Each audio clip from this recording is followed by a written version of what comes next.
The beauty industry operates along the lines of trying to sell you as much stuff as possible. And as we've explored numerous times in different episodes on this podcast, applying too many products to your face can sometimes even damage your skin. So then beauty becomes less about what you actually need and more about what someone just wants to sell you. And this is not a sustainable model because it encourages too much stuff in the world, it empties our wallets needlessly, and ultimately it doesn't help our skin or hair. Now, as we know, fast fashion is a problem, and so is fast beauty. My guest today has taken quite a firm stance against that mainstream philosophy of take, make, dispose when it comes to cosmetics. Leah Yu strongly believes that skincare should slow down, which is also why she started Crave Beauty with the intention of challenging the beauty industry's norms. In our interview today, we're going to explore how Leah has created a brand that has a strong community and embraces authenticity and connection over everything else to try and change the narrative. Welcome to Green Beauty Conversations, in which I challenge the beauty industry to become more sustainable, champion independent and green beauty, and encourage you to join me in changing the beauty industry for the better. I'm your host, Lorraine Dahlmeier. I'm a chartered environmentalist, biologist, and the CEO of award-winning online organic cosmetic formulation school, Formula Botanica. We have tens of thousands of students in over 190 countries around the world who study with us to become organic beauty formulators and entrepreneurs. Visit our website at formulabotanica.com to try our free online formulation course. And if you want to be the first person to know what's happening in green beauty, make sure you subscribe to this podcast in your favorite podcast app. So in today's episode, I'm joined by Leah Yu, a renowned beauty influencer, skincare expert, and entrepreneur. She gained popularity through her YouTube channel, where she shares skincare tips that empower her viewers with knowledge, coupled with the experience that she gained while working at Korea's largest beauty conglomerate. Leah has an international social media reach of over 1.5 million followers and built her credibility by helping hundreds of people achieve clearer and healthier skin by sharing her unconventional acne-fighting tips based on her own skincare journey. Leah founded Crave Beauty in 2017, known for its intentional, sustainable approach. Crave Beauty's philosophy promotes slowing down the fast fashion-like beauty industry. Leah's impact extends beyond digital platforms, though, and she continues to empower people worldwide to develop a positive relationship with their skin. Hi, Leah. How are you doing? I am so good. Thank you so much for having me. As a longtime fan of this podcast, this is such an honor to be not only talking to you, but also just recording an episode with you. It's a huge privilege. Oh, it's such a privilege to have you on. And thank you so much for listening for all these years as well. Yeah. That's so incredibly special. So I love that you're here with me. So can you please start by introducing yourself to everyone listening? What do you do? Yeah, totally. My name is Leah Yu. I'm the founder of Crave Beauty, but before founding my skincare brand, I started as a YouTube content creator and I started documenting my acne skincare journey. And I definitely went down the rabbit hole of applying more and more and more products, especially acne treatments product that are more harsh and that are there to just basically put a Band-Aid on. And I was basically abusing my skin with drowning and overwhelming my skin with so many products. And after doing that for so many years and not seeing a clear result from applying more, I just went cold turkey on my skincare regime. And I just literally simplified my skincare routine into 3 steps. And that was cleanser, moisturizer, and SPF sunscreen. And I was so shocked by the results. Within like 2-3 weeks, my skin was starting to, I want to say like my skin was starting to breathe and my skin was starting to thank me for not overloading and drowning the skin. And that led me to creating content and sharing what I learned from just battling that acne journey. And I think that really resonated with a lot of people around the globe who are really desperate, who've tried everything on the planet, it seems, to fix their skin. But a lot of my subscribers and followers have seen great results by just simplifying their routine and just subscribing to that minimalism idea and philosophy. And that really led me to start Crave Beauty, a skincare brand that pretty much aims to not only slow down the skincare industry that's become a lot like fast fashion, but also to kind of empower people to believe in their skin a little bit more.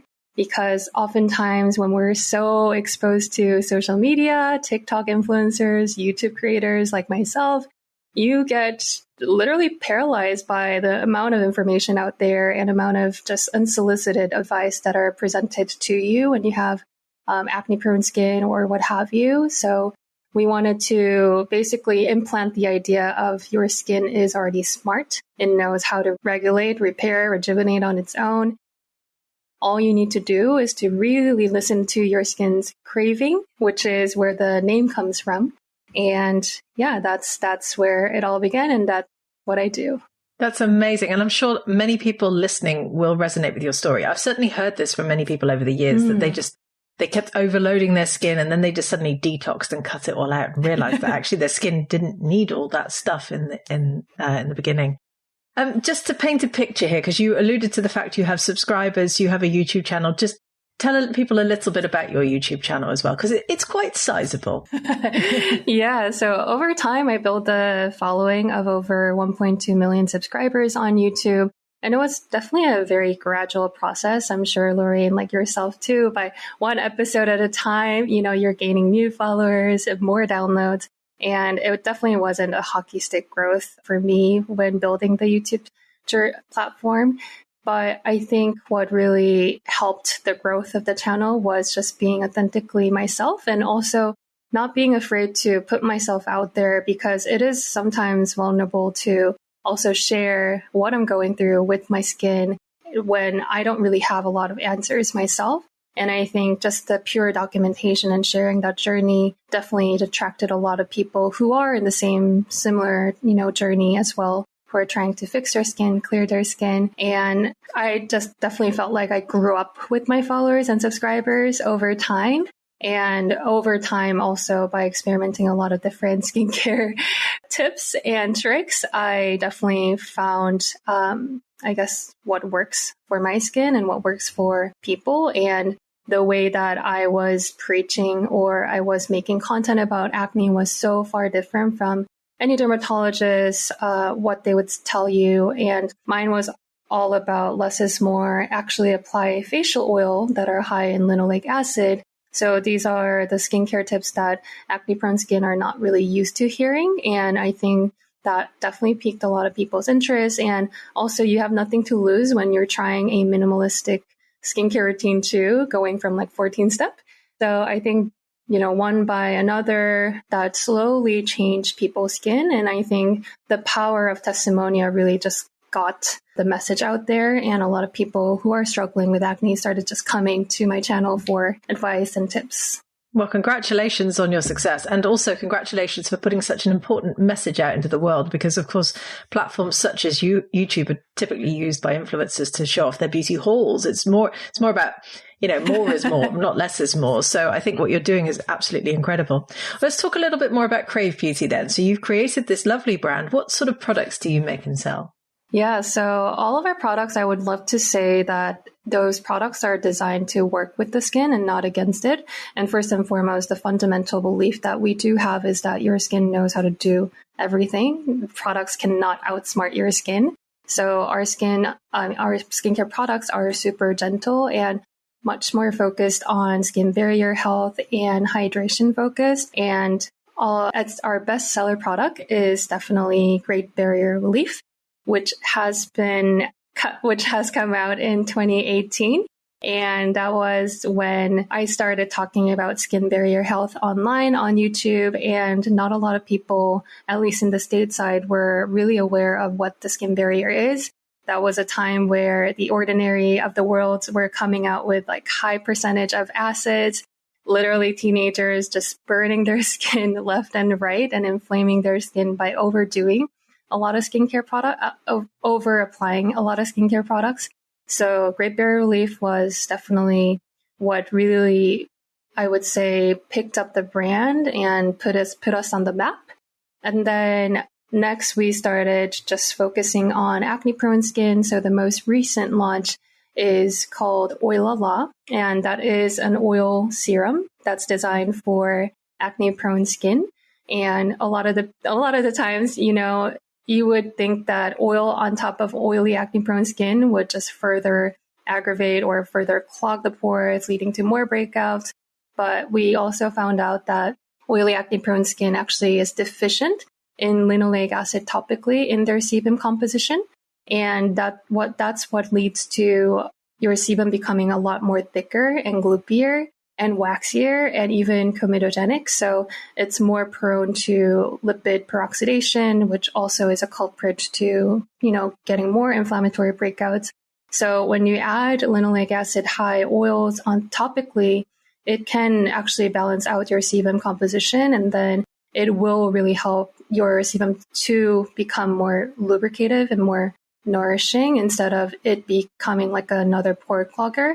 So the Oilala has launched in last November, and it has been gaining so much traction online because the testimonials are so real. It doesn't really have any active ingredients like benzoyl peroxide or BHA, but it's a really, really gentle oil-based serum that people started applying and seeing results. And I fundamentally believe that your skin knows how to do its job, and your skincare products are there to really support it. Yeah, I love that. I love your product names, by the way. Oilala, Great Barrier Relief, really clever. I'm sure everyone's sitting there taking notes at home going, oh, see, these are good names. How can I take inspiration from this? How would you say that what you've built with Crave Beauty is different to what we're seeing from other beauty brands? Because it sounds to me like you're really listening to what people want. So how are you differentiating yourself from the mainstream? Yeah, it's interesting because I think in modern days in the beauty industry, a lot of the businesses are fundamentally built to sell. And I think that's a really basic difference of Crave Beauty versus others, because if you are building a business to sell, there's a certain track and there's a certain model where you adopt, where you get outside capital to hyper fuel growth. And you need to basically show growth like 300%, 500% year over year to your investors. And, the ultimate game is that your businesses are then like primed to sell or to get acquired by the big conglomerates in the beauty space. But I think that model has its own flaw where it's not really considering the stakeholders or the customers at all. Sometimes you have to launch products where you don't believe in it. And that's often the case where it leads to more just like product proliferation, and especially the unnecessary ones, I would have to say, or the products that creates unnecessary demands that weren't even there in the beginning.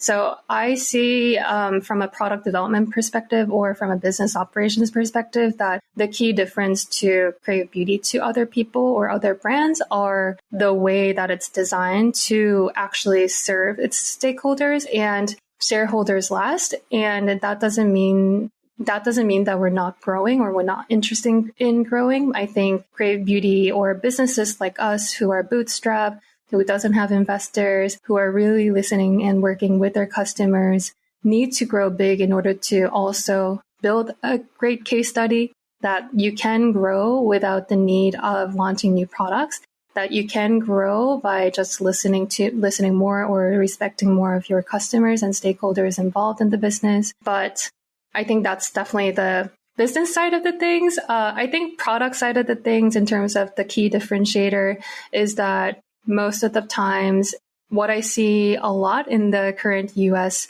and the Western market is that a lot of the products are very active driven. And I think that's definitely influenced by The Ordinary, the INKEY List of the world, where it is so affordable and so accessible to apply 10% niacinamide or 30% AHA. And I think that kind of trained the skincare customers to be able to, shop based on actives, not necessarily really listening to what their skin needs. So our products are not opposed to using actives, but we use the most lowest effective percentage so that it doesn't basically trigger their skin or, I wanted to make sure that our products are as gentle as possible to work with the skin, not against it again. So that's definitely a key differentiator. Most of the times people who burn their skin through so many actives almost come to our brand and as almost a last resort. And I feel like they just find peace with the skincare products that we offer. That's beautiful. And that's so sad to hear about people burning their skin and damaging their skin. I mean, you said it earlier, abuse of your skin almost. I mean, what you've been describing sounds like the opposite of fast beauty. Is this concept of slow beauty something that you really embody in the brand then? Yeah, I think Slow Down Skincare was definitely a campaign that we initiated in 2020 when there were so much hype and just a lot of talk about skincare brands, skincare products. A lot of the beauty customers were finally opening their eyes to taking care of their skin. But that was also the time where a lot of the beauty brands or skincare brands were launching products every 2 weeks. It almost feels like, or every week, it seems. And there were new launches after another. And I think when you think about it, the key difference from makeup versus skincare is that makeup I would categorize as a fashion item that you would express in different color of lipsticks or a different color of blush colors. But within skincare is not a fashion item. It's not a trend. It should not be trendy.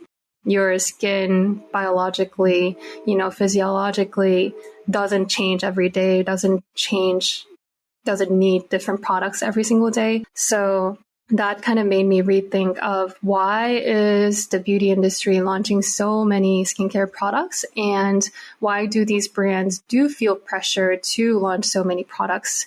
And I think when I was asking that question, that led me to think about how the product was developed and what the new product development meetings are like when I was working for a beauty conglomerate job back in Korea. And it always started from shareholders' interests, meaning that you really need to maximize the revenue and the top line sales. And if you need to fill the gap, the easiest way to fill the gap in terms of sales is to launch new products. So I definitely feel like the beauty industry is trained to basically sell 10 products to one person instead of selling one product to 10 people.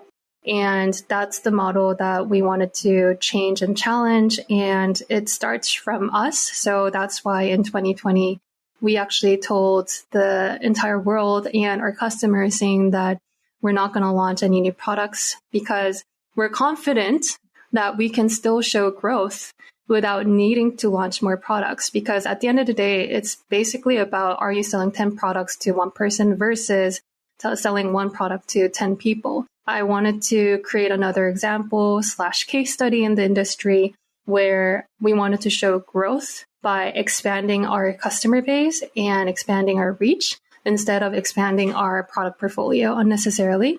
How do you find those 10 other people, though? Because that's probably the question a lot of our listeners have as they're listening to you at the moment. I mean, it always goes back to how visible you are on social media or where your potential customers are, if that's on Amazon or if that's in person or if that's on home shopping, like QVC channels. So I think just finding where customers are and then making sure that you're as visible as possible. And for us, it was through TikTok and YouTube and just by purely word of mouth from other creators, peer influencers who have really supported the brand. I think as long as you are also transparent about how you make decisions within the business, that's what creators love to talk about because that's also inside information. And also it's refreshing for them instead of just receiving a PR package that doesn't really mean anything. Like when they buy into the philosophy and the operation principles of the brand, like you want to be able to talk about it. So I think just fundamentally, if you are a brand that has a lot of story that's worthy enough for these creators and influencers or even your customers to spread to their own network and community, I think that's when the magic really happens. Because I can imagine some people might unfairly say, because you have this huge YouTube channel, it was really easy for you to find community. But what you're effectively saying is, it wasn't just what you created. It was also about getting your mission out. I mean, how important do you think the big mission is in reaching all of those new people? I think nowadays with the younger generation, it is extremely important.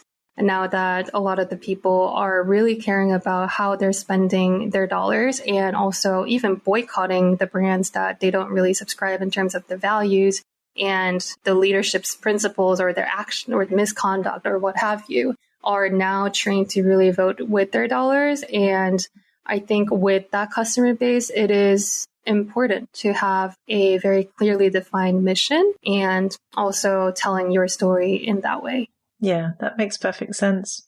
So you talked about your Slow Down skincare initiative. You have another initiative as well called the Waste Me Not initiative. Can you tell us a bit about that? What is it? So Waste Me Not campaign was born out of our production mishaps and also excess inventory or the pilot production batches that were failed. So this was a campaign basically opening the curtains of the production and the manufacturing process. And I think when it comes to sustainability, a lot of the customers in beauty space naturally think about, packaging footprint. And that is huge, right? That is a huge part of the product life cycle, and end of life is extremely important for these tangible packaging. But what people do not see and would never imagine is how much waste it gets created in the entire production manufacturing process. And this was during COVID when the global supply chain crisis was happening, meaning that all of the shipments, ocean freight, were getting stuck in port for a month and month and months. A lot of the global beauty brands were not getting their inventory in because their shipment is stuck at the port. So you have no visibility or predictability on when you would be able to get the next shipment or next batch into your warehouse. So that said, we have our bestseller Matcha Hemp Hydrating Cleanser, which was a steady seller. So meaning that we were able to kind of like predict the demand for a year worth. So we placed a huge, or the biggest order in history to our manufacturer, knowing that, we can sell this in about a year. And then we did not anticipate what would happen in that production process. But when our manufacturer produced the big batch, the product turned out to be really different in terms of the texture and the final product. And the product itself, the original product, the matcha cleanser, is really bouncy and jammy and is really jiggly. But the final product of that production batch came out to be super flat and very watery and very fluid. So that was a huge quality issue. And of course, it's a usable cleanser, but we can't really quite honestly say that this is the regular matcha cleanser to our customers. And people definitely make their refunds knowing that the product formulas change and whatnot. So just imagining all the things that can go wrong if we launch this product. This happens a lot in the beauty and any, consumer products. If you're in the food industry, if you're in the fashion industry, you do have production mishaps like this where you need to basically just do a do-over. And oftentimes the manufacturer would then ask you to basically dispose the entire batch so that they can just remake it. And you'd have to pay for it as well, of course. Exactly. Yeah. So that's when my environmental consciousness kind of kicked in, saying that I physically flew out to Korea, did all the quarantine during COVID time to see this huge batch in person. And when I saw it in person, it was literally, I just couldn't dispose this or wash this down the drain because it was just simply a lot. And that's when I had the idea of, it's still a cleanser. Maybe this can just cleanse, or people can use it as a body wash. And we can just make a limited edition matcha hemp body wash that people can basically buy it at cost and also know what goes behind the scenes in terms of what can happen. So that was a great storytelling opportunity, but also an education opportunity for people who have clearly no idea on what the waste, with how much waste gets generated behind the scenes. So that's the basically genesis of the Waste Me Not campaign. Just to understand completely. So you went to your customers and you said, okay, guys, we ordered this huge batch. I've seen it for myself. I flew out to Korea. I've seen it with my own eyes. We had a mishap, but we don't want to waste it. So now we're turning it into a body wash. Come and buy our limited edition. Those were pretty much the words you used then. Exactly. And exactly. Wow. I think it's interesting because when you're a brand, behaves more like a human in terms of owning up the mistakes and also being transparent about your mistakes and also showing that you are solving the problem in a creative way really does resonate with a lot of people more than you might actually think. So we didn't know that this campaign would become such a huge campaign down the road where it went viral, and other brand founders personally reached out to me wanting to do almost like a joint Waste Me Not campaigns with their rejected batches, with their excess inventory. So I think it definitely kind of, started something, and really, really proud of that. And then the second kind of pillar to that campaign was all the pilot production batches. So when you develop a new product, and especially if the texture is very unique or it's really hard to create in terms of formulation, you have to run a mini batch of a huge scale-up process to see if what you created in the lab setting translates into a huge kind of manufacturing site. So we were developing our Makeup Rewind, which is a jelly oil cleanser to remove your makeup. And because it's a jelly oil, and oil normally stays very flat and super fluid, we wanted to kind of gellify it or solidify it. And we created that and approved the final formula in the lab setting in a little beaker. However, you have to test the entire scale up process and make sure that it translates when you scale it up in terms of big production. And after running the first pilot production, we noticed that the jelly oil is not a jelly at all. It's just an oil. So that's why our manufacturing and chemical engineers really had to come together, problem solve, and see like what we can do in terms of the process architecture and the process redesign in order to solidify the jelly. And that required at least 5 pilot productions. Throughout that process, you obviously generate a lot of product waste that is not bottled. It's just sitting there in the manufacturer. And oftentimes, I think innovation definitely comes with a lot of trials and errors. And these were those trials and errors that we're facing and we were generating. And I thought that, this is also a perfectly fine makeup remover on its own, even though it's more flat, it's just fluid in texture, it still will remove people's makeup. And that was another product that we actually launched at cost or sold at cost to our customers, saying that this is one of the pilot production batches. It's perfectly fine to use it. It's just not the texture or the quality that we expected. And people went ham for it. First and foremost, it was so cheap, right? Because we're selling it at cost. And second of all, I think people really enjoyed the story of getting almost like an insider batch or almost like an abnormal, like really original batch that people never really see from other brands. So that really did just spread and spread and spread. And I think we bottled into a few thousand units, and that really did sell out very quickly. I think within a month time, like the matcha body wash, that was a limited edition. This Makeup Rewind pilot batch, that was a limited edition too. It's never to be found anymore. And I'm glad that we don't have any more mishaps, but it just naturally happens, I'm sure absolutely. You also understand from a formulator perspective. Yeah, and it may well happen again, but you now have a way of communicating with your audience, your community really, and getting them on board with the whole story, which I think is so very clever. And I'm sure, as you said already, other brand owners have reached out to you, but I'm sure this may even pick up steam with other brands in the future. I think what you're doing is incredibly clever, really innovative. I love everything you stand for. So what's your big vision for Crave Beauty? What do you want to achieve with it?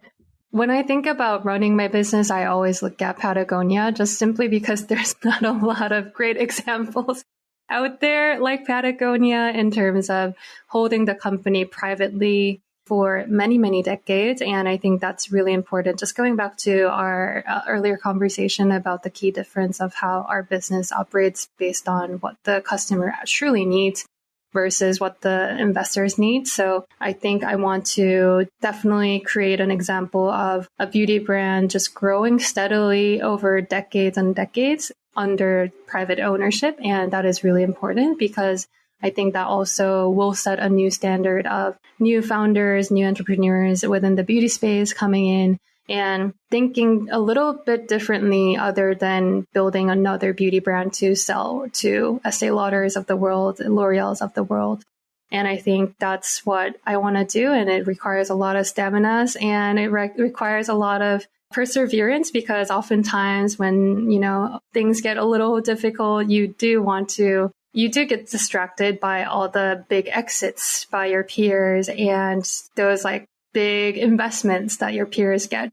But I think just keeping my eyes really fixed on my North Star and growing this company, setting new standards within the beauty industry and doing it in a way that is as sustainable as possible and as stakeholder focused as possible would be my vision. And I want to keep, we are almost 7 years in and I hope I can still do it in 20 years in. So do I. I love what you've got here. I think what you've got here is fantastic. I love your messaging. I love everything that you're doing. Your initiatives are clever. They're human. And I can understand why people connect so much with them. So congratulations for everything you've built because it's wonderful. And thank you so much for joining me on the podcast today. Yeah. So if people want to come and buy from you, follow you, learn more about you, where can they do that? Yeah, my personal Instagram, social, YouTube can be found at Leah Yu, LIAHYOO. And then for all the Crave Beauty goodies, you can find them at cravebeauty.com with a K. So that's KRAVbeauty.com. Amazing. And we'll include all of those in the show notes. So do go and click on them and follow Leah and go and check out Crave Beauty. Thank you so much for joining me on the podcast today. It's been such a lovely privilege talking to you. Oh my God. Likewise. Thank you so much for having me. Thank you. I would love to hear your thoughts on this episode. Has Leah's story left you feeling inspired for what's possible for beauty brands? How do you feel about slowing down the beauty industry? Leave us a comment on our social channels as both the Formula Botanica team and I love hearing from you. And if you want to hear more about some of the topics we covered, please do delve back into the podcast archives. Some great examples include episode 110, in which I shared my thoughts on the way that the beauty industry always encourages brands to launch as many products as possible to stay newsworthy, and why this isn't compatible with a sustainable industry. In fact, this episode was titled Reject Fast Beauty. Or episode 64, in which May Lindstrom came to join me for the episode. And this episode was also recorded as a video, by the way, which is available on our YouTube channel. And she talked to me about the way that she keeps her range small and manageable for exactly the same reasons that Leah and I discussed today. May is a powerhouse, and this was a wonderful interview. Or episode 138, titled Does the World Need More Beauty Brands?, in which I asked whether indeed the world needs more beauty brands. And spoiler alert, I had a rant about us needing new beauty brands who challenge the way that things have always been. There is a wealth of information in our old episodes, and I do encourage you to go back and listen to them. So thank you for joining Leah and I for this latest episode of Green Beauty Conversations. I really hope you enjoyed it. If you did, please do leave us a 5-star review so that other people can enjoy these conversations too. Make sure you subscribe to the podcast on Apple Podcasts or Spotify or whatever your favorite podcast app is, and stay tuned for the next episode. Follow Formula Botanica at Formula Botanica on Facebook, Instagram, YouTube, TikTok, Twitter, Pinterest, or LinkedIn. We are everywhere. And come and give me a follow at Lorraine Dahlmeier on Instagram and LinkedIn. Visit our website at formulabotanica.com and sign up for our free online formulation course today.